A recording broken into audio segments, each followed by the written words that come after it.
Good morning. My name is Rachel Shield, and I'm the Director of Engagement here at Westminster Presbyterian Church. Thanks for tuning in this morning for Adult Ed and/or tuning into this conversation in our video playlist later on. We're excited about this series on the theology of play.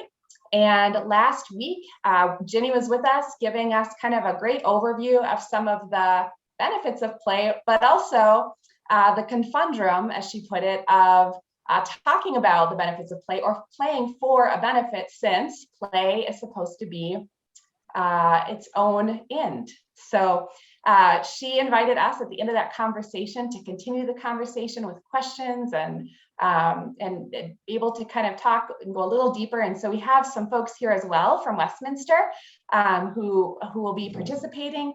And so we're eager that they are here sharing in the conversation today. Robin Triggs is also here from the Fun Conspiracy, and we're excited to have her here. Robin has actually been offering me some fun coaching, and I have enjoyed that experience. It's fun to dive a little deeper into the reasons why it is easy or hard for us to play as individuals. So I'm going to give a little introduction to Ginny, just a refresher from last week, and then we'll move to the conversation. Ginny is a certified intrinsic coach, head conspirator and fun coach at the Fun Conspiracy. She is currently a mother to a 22-year-old son, a fun coach, and 29 years sober. She has shared the healing power of play in keynotes, workshops, and events at Canyon Ranch, recovery programs, religious and nonprofit organizations, schools, and in the broader community. She has an extremely fun and interesting bio that I would, if we had more time, read the whole thing. I would encourage you to visit the website of the Fun Conspiracy and check out more about her. She's a fascinating person. Ginny, thank you so much for being here and for giving us a little more time with you to learn about play. Thank you. I appreciate it. And I want to introduce my co-conspirator, Robin Triggs. Robin is a mom. She's from Fort Worth, Texas, and she's also training to be a realtor. And Robin, do you want to add anything to that? Other than just me being a game enthusiast, those are kind of some of my perks. I love to play. I love to laugh. Laughing is my favorite hobby. When anyone ever asks me what I like to do, I like to laugh. So I'm just here to help Ginny get more laughter going on. That's it. Thanks, Robin. And at the Fun Conspiracy, we call her the goddess of games. Well, anyway, I would like to start by doing one thing I normally do with groups and get everybody to do a quick little check-in on a scale of 1 to 10, how you are feeling right now. 1 would be feeling like you would want to crawl under a rock and really don't want to be here. And 10 would be that you feel like you're soaring with the eagles. So just check in with yourself and remember where that number is. You don't have to share it with any of us, but just keep that in mind.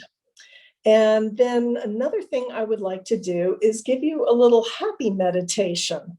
So if you're willing, I'm going to go ahead and read this and give you all a moment to get centered and move from what you've been doing and come into the present moment and present to a new experience.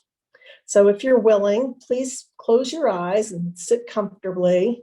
Wiggle around if you need to make yourself at home. And now take 3 relaxed, deep breaths. See if you can follow the full length of your breath as it flows in, pauses, and flows back out. Now remember a time in your past when you had a happy experience, or when you felt satisfied, or when you felt content. Take a moment to anchor yourself in that happy moment. Perhaps you're remembering a dog wagging its tail with joy at your return home, or reading a story to one of your favorite little people, or playing Legos on the floor for hours when you were a child. or hearing a joke that made you laugh until you cried, or basking in the warmth of someone's smile. Allow yourself to be fully in that experience. Happy. Become that feeling and take your time. Now invite all of your senses to explore happy. Does your happy have a color? What does it feel like? Does it have a texture? Can you experience it in your body? Is it a warm glow in your heart or butterflies in your belly? Does happy have a taste? Can you smell it? Wrap yourself in these happy sensations. See if you can keep all your joyful sensations going. And it's okay to laugh, and smiling is definitely encouraged. Now let the memory of your original experience fade. And just notice the joyful sensations that continue in your body without the story. Notice that the joy you are feeling is happening right now. Your embodied happiness is not a memory. It's alive within you in this present moment. We can use our imaginations and memories to bring a more joyful vibration to any moment or any circumstance that might be challenging. Happy is a feeling we can access whenever we need it most. So hold this happy feeling for 3 more breaths, and after that, for as long as you like. And feel free to open your eyes whenever you're ready.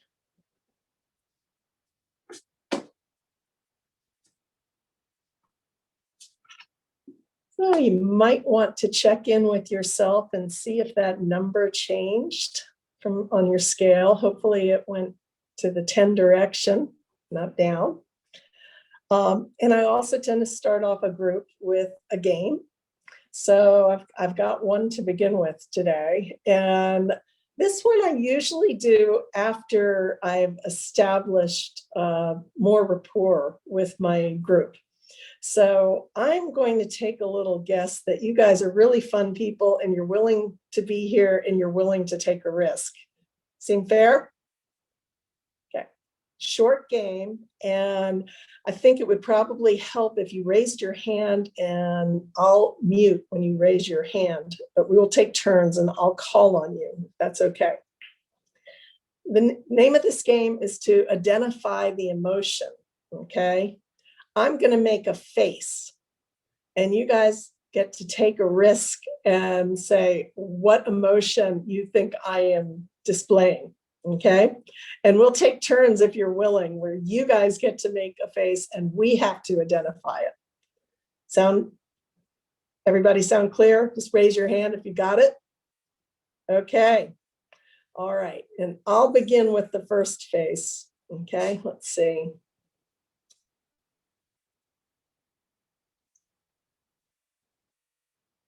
All right, Mary. You'll need to unmute to tell us what it was. Surprise. Surprise? Okay. You got it. Did everybody else get it? And Kathy, did you have a different answer? I just wanted to know more. So I don't know if that wasn't necessarily an emotion, but Okay. surprise is, I'll go with surprise. Okay. Now, do we have a volunteer for the next one? Everybody gets a turn. All right, Mary.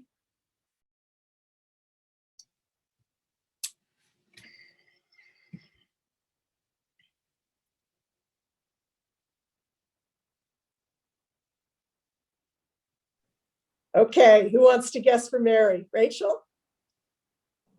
Disappointed? Disappointed and sad. Is that what everybody else got? Yep. Okay, great. All right, who's next? All right, Kathy.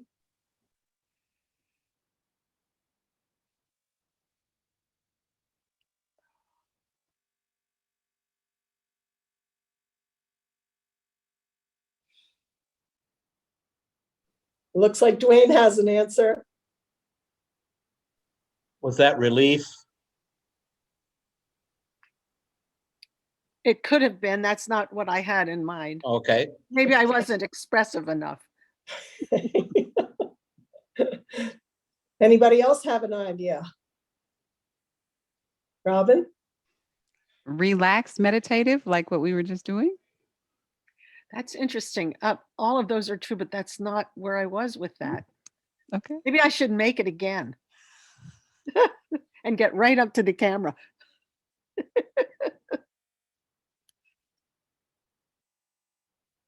I was frustration.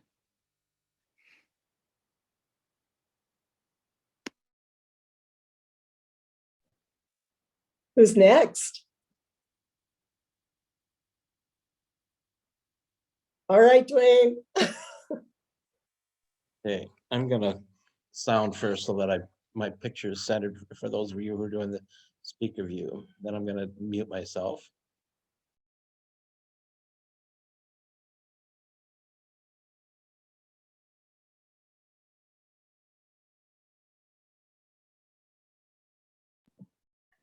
Proud? Are you proud?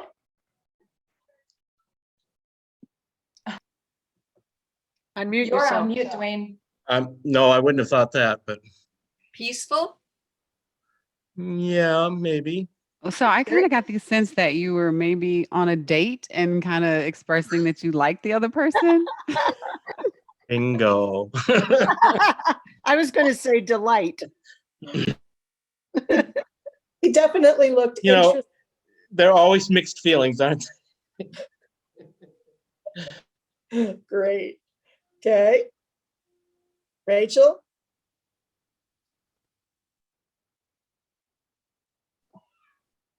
How about this?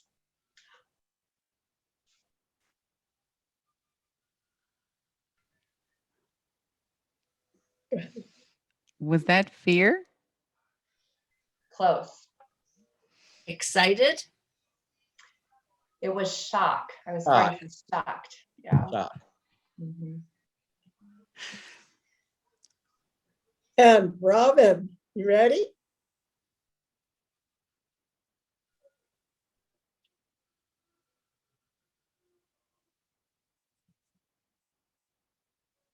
You were muted, Mary. I mean, Ginny, you were muted. I have my thumbs going in opposite directions. Robin, can you do your expression again while you were unmuted? Say something first so the camera goes to you. Oh, okay. Yes, I sure can.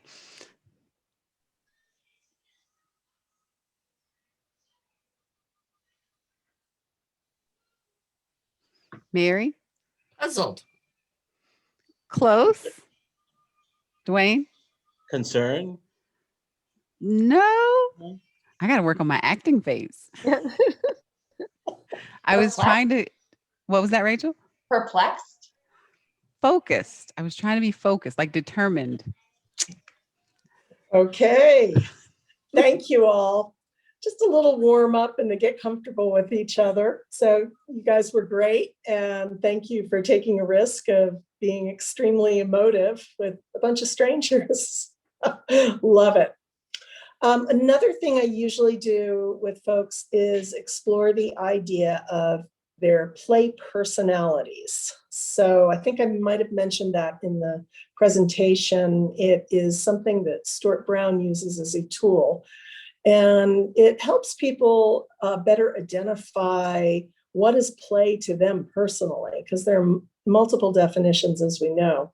But if you'd be willing, I'd love for you all to share what you did as a child for play. And typically I ask people to think about it in the years prior to the age of 7, because our play seems to be most pure before then. We aren't as influenced by the awareness of what others are thinking about us. We're not as self-conscious as we are in later years and preteens and as adults. So what we enjoyed doing as small children typically gives us a clear idea of what our play profiles are now. So would anyone like to start by sharing some of their play activities. Go ahead, Kathy. Well, when I was little, I remembered this. Not much do I remember, but I remember this. One of the things I loved to do was get a pitcher of water and go outside to the back stoop of our house, where there was always a worn spot from the grass that was beyond that. And I'd get a pitcher of water and I would make mud. And then I'd sit and take the mud and make mud pies, literally in these very small tin pie pans that my mother had. And I'd let it sit in the sun and let it bake. Didn't do anything with it, but I loved the feel of that texture in my hands. And I know now that a lot of what I do involves my hands. So That's wonderful. And I just have to ask, do you enjoy gardening now? no, but I sew. And I do when I plant. When I plant my few flowers that I plant every year, I do love to get my hands in the soil. Yeah. Well, it brings me to an interesting body of research that has come up about the microbes in the soil and our exposure to it, contributing to our overall feelings of happiness, that apparently it somehow stimulates our brain chemistry. So good on you, Kathy. glad you're having that experience. Okay. As an adult, do you do other things besides sewing that are tactile and more sensory? I'm a pianist, so I'm using my hands there. Yeah. Probably other things. Well, I love to hug. So don't. It's been a hard year for that. I'm glad that's coming back. Me too. I know you've missed that. Yeah. All right. Who else would like to take a turn? Okay, Mary. Okay, I can remember as a very small child. Can you hear me okay? Pretending that I was a horse. I can remember galloping up and down the sidewalks and in the parks and all of this kind of thing, throwing my head around and pretending I was a horse. I love that. Had I love a glorious time. So, Mary, how does that translate to your adulthood playfulness now, or does it at all?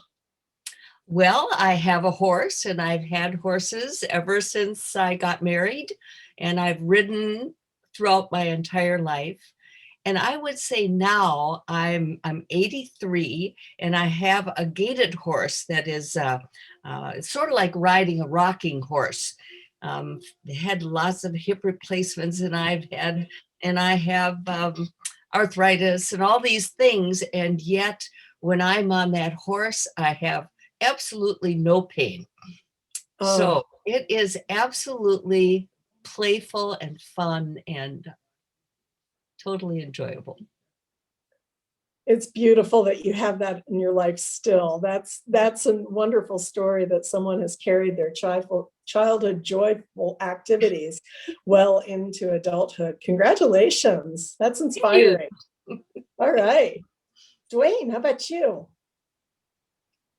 What I remember is there was like 6 of us kids, and a neighborhood where, like, in the summertime, there was, a large number of kids. But with our neighbors, immediate neighbors, we played school, which really introduced a whole range of play, from drawing or writing to projects like craft kind of projects, to larger things like putting on a play in our backyard with a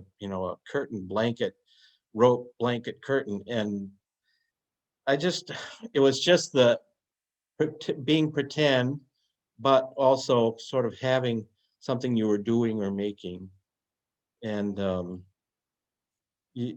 I'm a substitute teacher in retirement from the ministry, and I like elementary school. I tell the kids, I get to go to first grade today.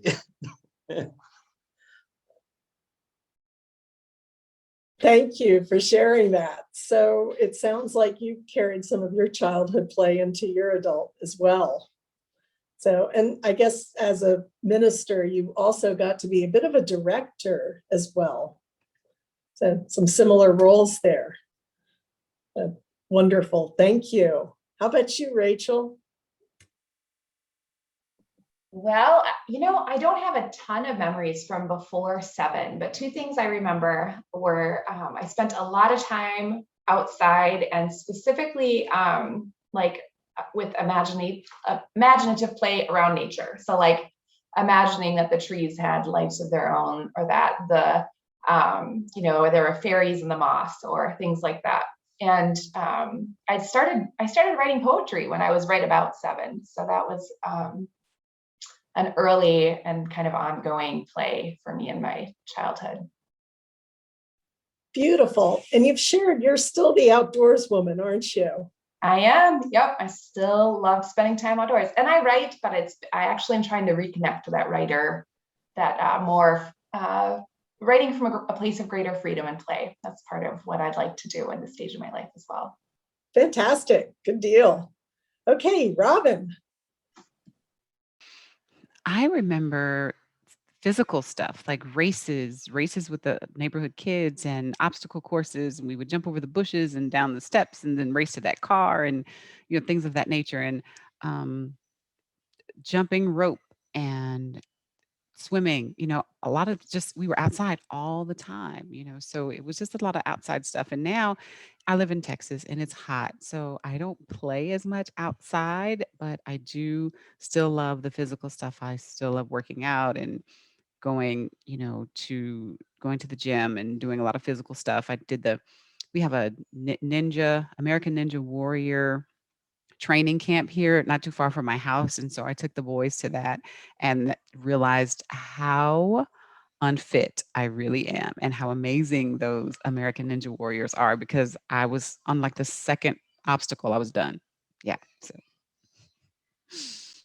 But I notice in your games, Robin, you tend to have a competitive edge. You seem to enjoy being pushed. Were you inspired by the ninja course to keep at it, or was it something that really distressed you?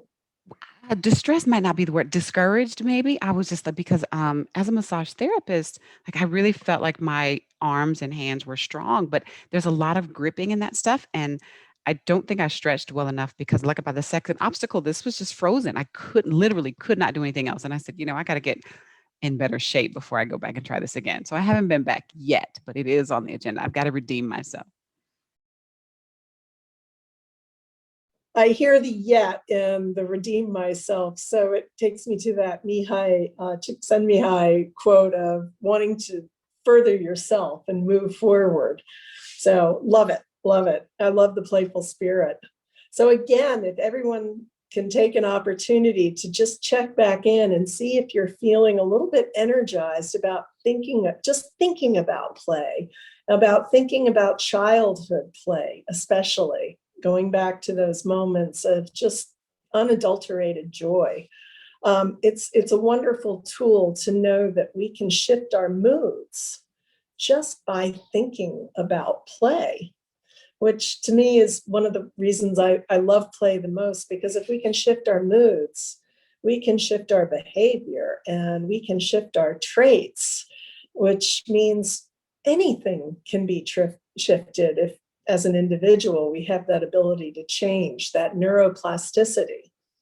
So on that note, I'm kind of going to turn it over to you guys for questions and topics, and just carry on as a discussion about play now in areas that interest you, and maybe what you'd like to do with play, even though play is just for play's sake. We know that we have positive outcomes from it. All right. So the floor is open.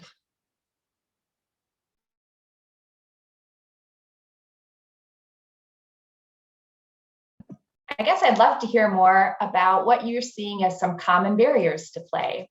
Why is it that what kind of people tend to play more? What kind of people tend to play less? And how do people work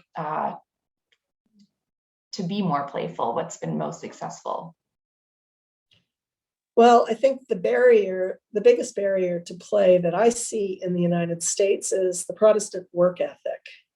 I can't tell you how many people feel compelled to tell me how busy they are, as if it's a badge of our value and our self-worth, that we have to be productive, we have to be contributing, we have to be doing something that is valued by someone outside of ourselves.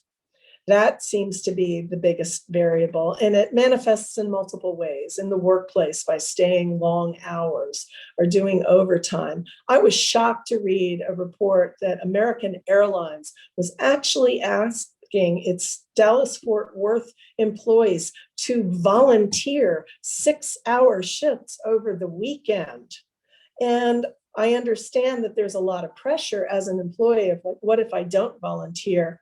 Who's going to be furloughed in the next round? So there's also that pressure to stay employed. Most Americans do not take their full vacations each year, in spite of the fact that we have the fewest number of vacation hours in the industrialized world. It's that fear of being undervalued by employers. So I think those are big obstacles too. But also, as moms, we're expected to multitask and put others first. That's another obstacle. I am sure there's some more. Did I trigger some thoughts anybody else was having? Feel free.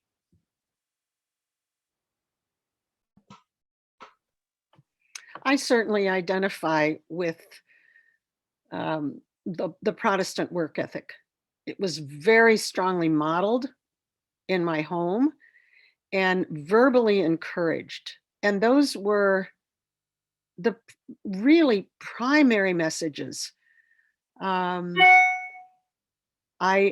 of course, the whole multitasking as a mom,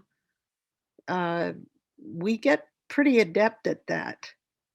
And only when we don't need to do it anymore, at least I will speak for myself, do we realize how that prevented us from really going deep into any one area of our lives. At least that was the case for me. So that whole Protestant work ethic just set me back to about a 4, Ginny. Thank you. Ginny, I was wondering if you had some pearls of wisdom about after you retire. I've been retired now a couple of years, and this little guilt feeling comes up fairly often when I go off to horseback ride or to do fun things, just because I've been programmed, like Kathy pointed out, to do things that are useful, to kind of keep things under control, to multitask and all this kind of thing. And yet I do have a little more time now, but I still have that niggling kind of guilty feeling. And can you speak to that? The pearl of wisdom, if I were coaching, of course, everybody's different. But I tend to utilize humor as best as possible. And when I'm dealing with that voice of guilt, I tend to personify it, give it a name that's not mine, and have a little chat and invite that voice, that character, to step back and remind that voice that I need to put my oxygen mask on. And frankly, I will be far more efficient. I will be more thoughtful. I will be more creatively thoughtful if I take care of myself and nourish my need to reinvigorate and energize myself in playful ways by removing myself from work for a little while. It's something we see time and time again, that breaks actually improve our performance and make our work more efficient. But, we're still in the Henry Ford model, and God bless him. Without Henry Ford, we probably would have 80-hour work weeks. But 40, frankly, in a factory type of setting is that's too much work too. We need frequent breaks as often as possible. But there are a lot of different ways to approach it. But, just visualizing that oxygen mask metaphor, if you will. I know Dwayne was trying to say something. Well, I was still on the line of the Protestant work ethic too.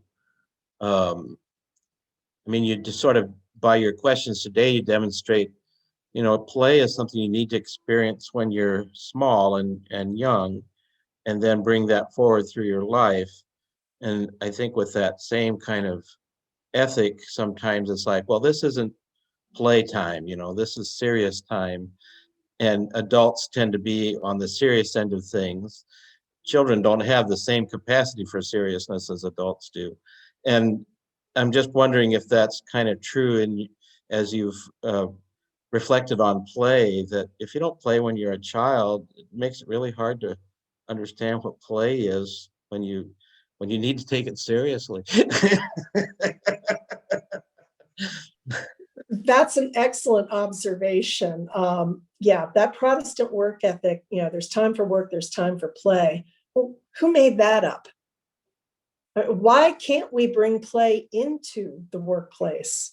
And frankly, I think that might be a product of our education system conforming to an industrialized world. We learned just the basics in school in the early century to be able to function in the world. And as we in the United States were moving towards manufacturing, we were manufacturing students who could function with reading, writing, and arithmetic, but there wasn't much time for play. But all the research shows that even adults learn better playfully. We learn faster, 10 times faster, and we retain the information longer. But again, that Protestant work ethic of, idle hands are the work of the devil. And if you're not working, it's idle. Therefore, play is idle. That's not true. Play is not idle. It's not passive. We are fully engaged when we are at play. But somehow that message got distorted. And now in many places, when we act playfully, when some people believe we should be acting seriously, we're misunderstood. But the assumption that we can't be serious about what we're doing while doing it playfully is a fallacy. We can bring play into the workplace. We can bring play into every activity we do. Some activities are harder than others, but I hate doing the dishes. They stack up in my sink, but when it's time to get the job done, I crank up some great music that makes me feel like dancing while I'm doing my dishes. And that's how I bring play into the task. So, am I doing a good job doing the dishes? Yeah, I'm doing probably a better job at it, frankly. So, we don't have to separate the two. But I also, Dwayne, you mentioned children who grow up without play. Yes, and that is a really sad state of existence. And it's becoming more normalized as we remove play from schools, as we remove arts from schools, as we remove band and recess. I can't remember the name of the Texas school system that basically said, no, we're not going to do that. And we're going to double recess and double the arts exposure and the music exposure. And the children did much better.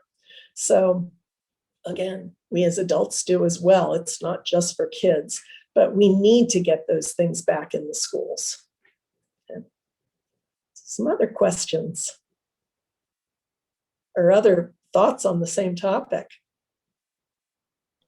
I'm curious if Ginny or Robin, in your years of doing this work, talking with a lot of different kinds of people, have you seen other kinds, you mentioned the schools, of policy changes that made a big difference in a community? I'm curious if there are things in the workplace or even things at the national policy level that would be good models for making more room for play, making more room for joy. Robin, did you want to jump in here on this first, or do you want me to? Well, I think from a corporate standpoint, the one that comes to mind is Google, with the bikes and the fresh air and the games and the relaxation pods that they have, to incorporate relaxation and some downtime. And then I don't want to misquote here, but I do think that they give them a certain amount of time to just be creative, like getting paid to be creative. I think things like that should become more common, especially in corporate America. But I think, Jenny, you may have more uh, real data than I have. Well, as far as real data goes, I've worked with plenty of corporations that are doing what they can in their corporate environment, in the workplace, to have playrooms and gathering spaces that encourage creative thought. I'm still stymied by many organizations that, for economic purposes, balancing the books, they disturb the teamwork and forget that one of the main components of play is our need for connectivity with others. And even as individuals in our sewing and our artistic pursuits, when we're done or even midway through the process, we like to share it with others. So I find that really quite an obstacle for the type of work that I do, in that you want a playful environment, but your employees are stressed out because they feel like they're going to be replaced or changed to a different team, and you lose those beautiful threads of connection. And even, I grew up in a family, both of my parents worked for IBM, and IBM early on was dedicated to preserving families and keeping their employees within the same community so children could go through the same schools and stay together.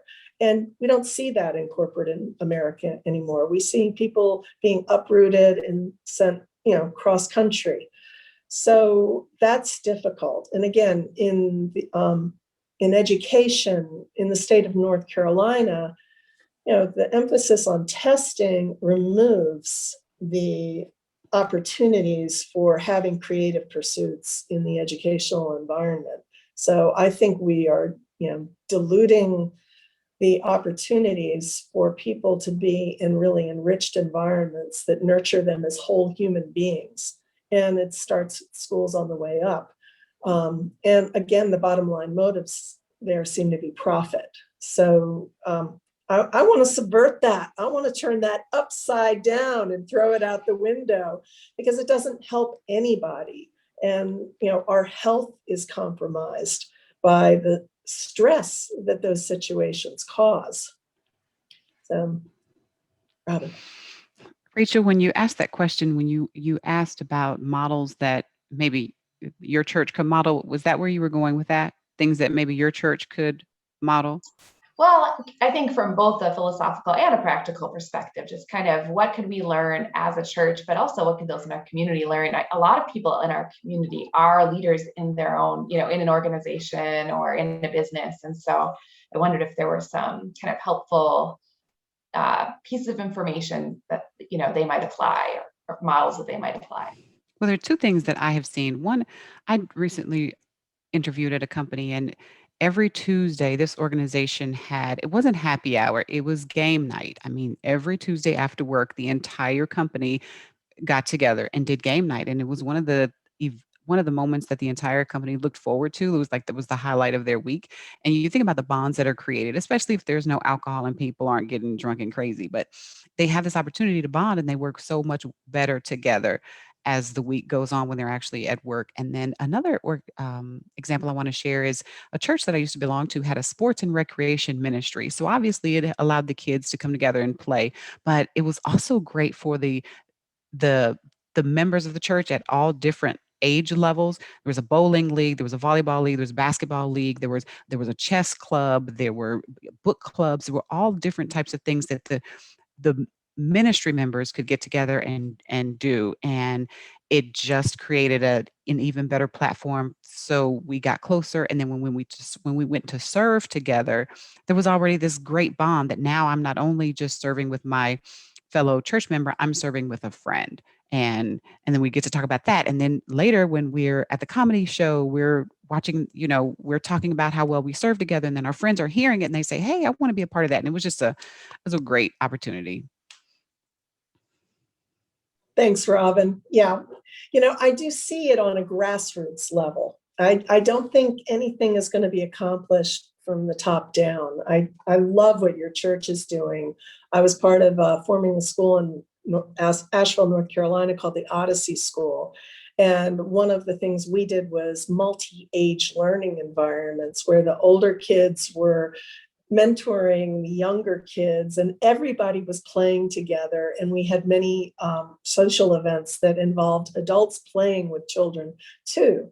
So many school events, the parents are here, the kids are there, and there's no mingling.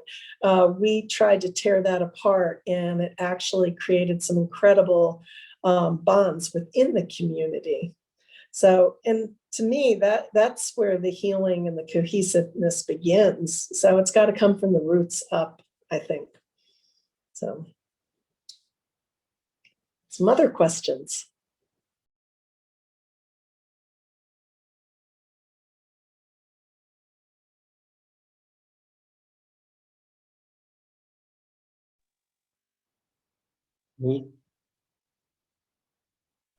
Oh, you're muted. Well, you kind of touched on it, but I was going to ask Robin if she had something more to say about game play.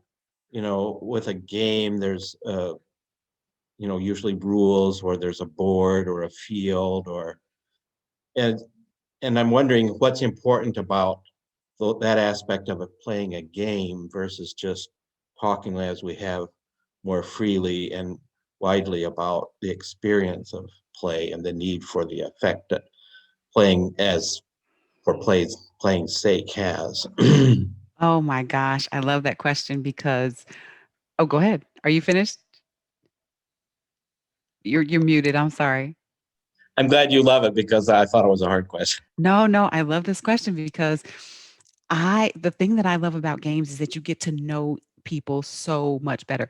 Like Kathy, from learning about you, mud pies and playing the piano. And these are questions I wouldn't have just gotten on this call and asked you about this stuff, but we learn about each other through games, things that we never would have thought about. And so not only the question games where, you think of these random questions, but just the personality types that come forth, they're expressed when you're under pressure, when you got a time clock and you got to think of things like your mind just goes, and there's this barrier that comes down, because when we're all in there just to play, and when we take competition out of it and we take our egos out of it, when we're just there to have a good time, the barriers come down and we allow ourselves to be transparent, and the real us shines through, and then we make such great connections, and laughter brings people together so much, and games facilitate laughter and joy, and you can just feel the energy when you walk into a place and there's lots of games going on. And so I think that is, and I please forgive me if I'm wrong, but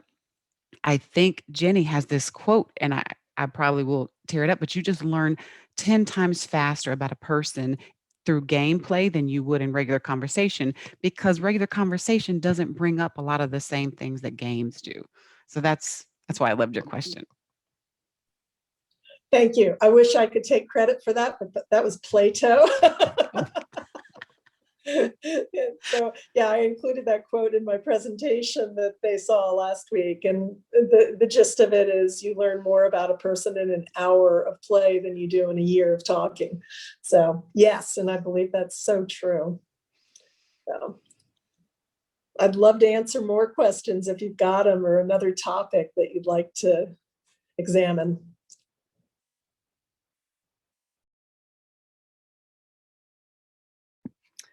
I just asked you to reflect on reprogramming, not only just reframing, but reprogramming these work ethic brains that we come to the table with. That's a tough one. The reprogramming requires repetition. But again, when we are in a playful state, repetition isn't a boring activity when we're doing something that we like.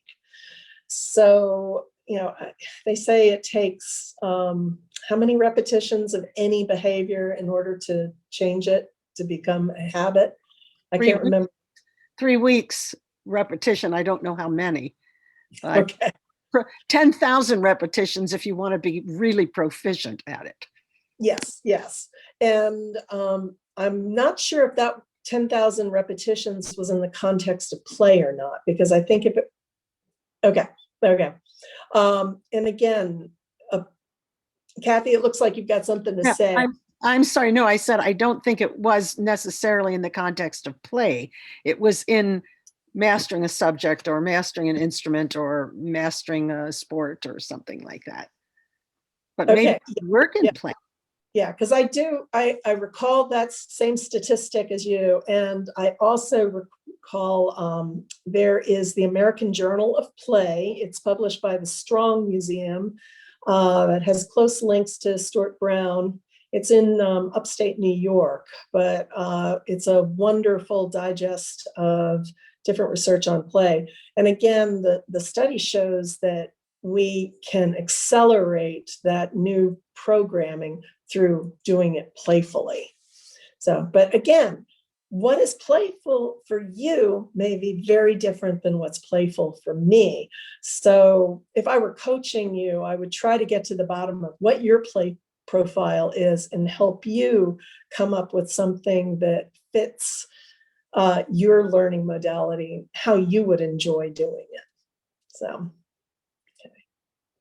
But I do think, the idea of going grassroots to play and creating connection is probably going to be the most effective avenue of initiating social change too. We've got to create safe place for people to explore ideas that are different from their own, that place to stick your toe in the water and experience something different that, while it challenges you, it doesn't threaten you.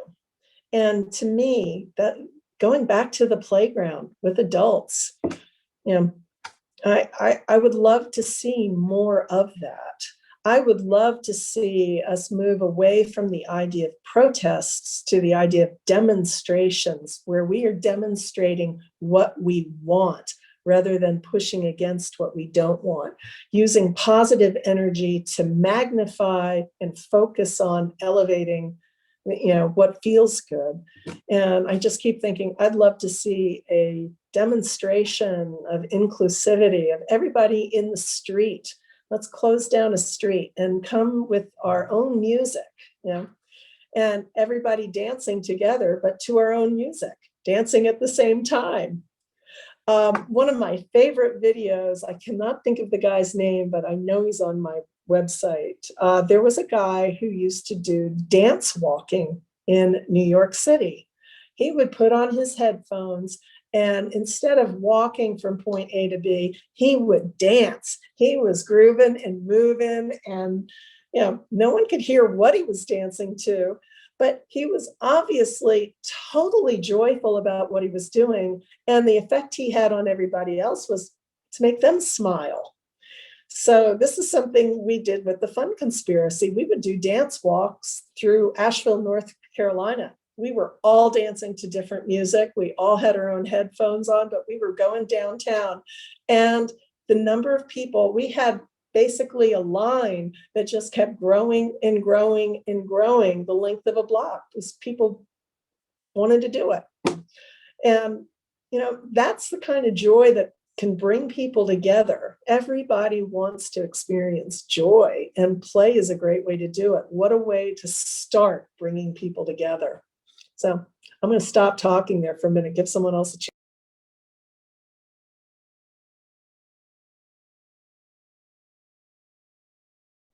I would love to hear more examples. We've here in Minneapolis over the last year, there has been a lot of protest, and we're watching and participating in some serious and much needed change, and are glad to see that happening. And I know that it's all over the world. People have that there's been people rising up and calling for something different. I know from having perused your website that there are a lot of examples of people doing playful demonstration. Would you talk a little bit more about some other ways that has looked in this, within the US and abroad as well? Well, one of the things that I was thinking about that's happening globally that is really inspiring as a model is using video games to solve medical puzzles.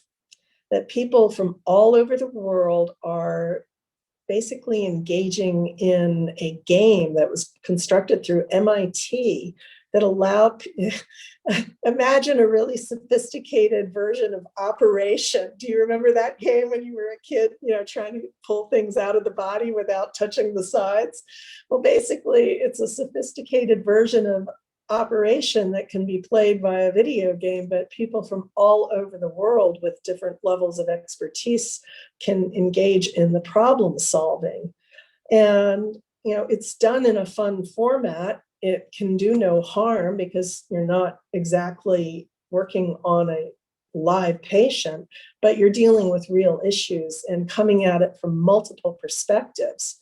And it's that kind of popcorn brainstorming piece that allows everybody to safely give input without being shot down. But the ideas that look the most promising are embraced by other people and pulled up. So I think that's a wonderful thing. Video games, for some people, I'm like, that's not really play, but it can be. We're seeing more good from that than not good. And I think the lovely thing about the forum is that it can be instantly global. So, though, on a grassroots level. So, which is kind of cool to think about it. So, and other ways, oh boy, I'm at a loss right now. I'm realizing we've got to wrap this up really soon, but I'm certainly available to anyone who wants to reach out via email. And you can reach me on my website. Robin, can you think of anything I've overlooked? There's one that comes to mind. For you who may be familiar with her name is Sarah Bareilles, and she has this song called Be Brave. And several years ago when the video came out, she planted different people in different, one guy was in a library, there was another guy in a mall, there was another guy just out on the street at the bus stop, and they all just broke out into dance. So you talked about this guy who was walking through New York dancing. They just all broke out into dance.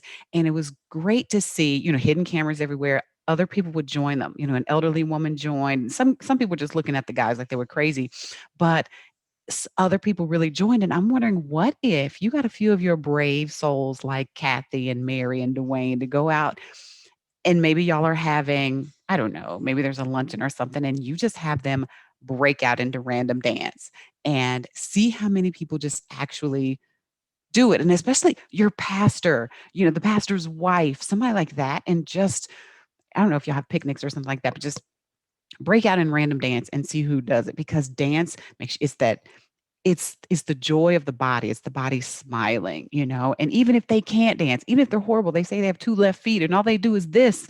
But if they just do this, how fabulous is that? So that's just one that came to my mind because I love to dance and I said that I was going to do it, but I haven't done it. So if one of you guys do it, I want to see the video. And record it and play it back for the church. Just like you're going to play this video, play it back for the church and watch the whole congregation just light up with smiles. Thank you. That was great, Robin. Yeah, in terms of social change and demonstration, there's always a funny way to tell a story. Mm-hmm. And humor works, getting out there. Hyperbole always brings laughter. And, the flash mob ideas, those are great, but it's a fun way to encourage curiosity and bring people into the mix. So, okay. Excellent. This has been a really fun conversation. I'm really grateful to Jenny and to Robin for being here with us. And also to, as you said, our brave Westminster folks, Mary and Dwayne and Kathy, thanks as well for being willing to be part of the conversation. And it's not not everyone who loves to be recorded and then replayed in front of hundreds of people. So I'm always grateful for those who are willing.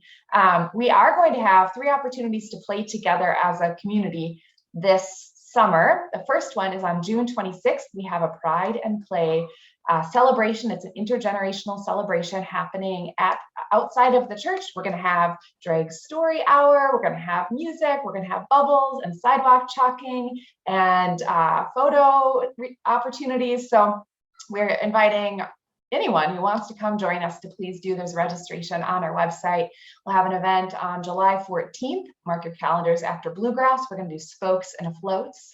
You'll learn more about that as we go. And then on August 28th, we're going to do a picnic and kind of a yard games thing where folks from different generations share their favorite lawn games with each other. So I hope you all will join us for some of those. And then next week, Brendan McKierney is going to be here to share with us about, see if I can find his title, God at Play. And so he's going to speak a little bit about those times and activities when we're not working to make ends meet or fulfill our vocation in the world. What do we learn from God about how to play? So that should be really interesting. I'm looking forward to that. Thank you all for tuning in, and we hope that you will join us this summer to play with us.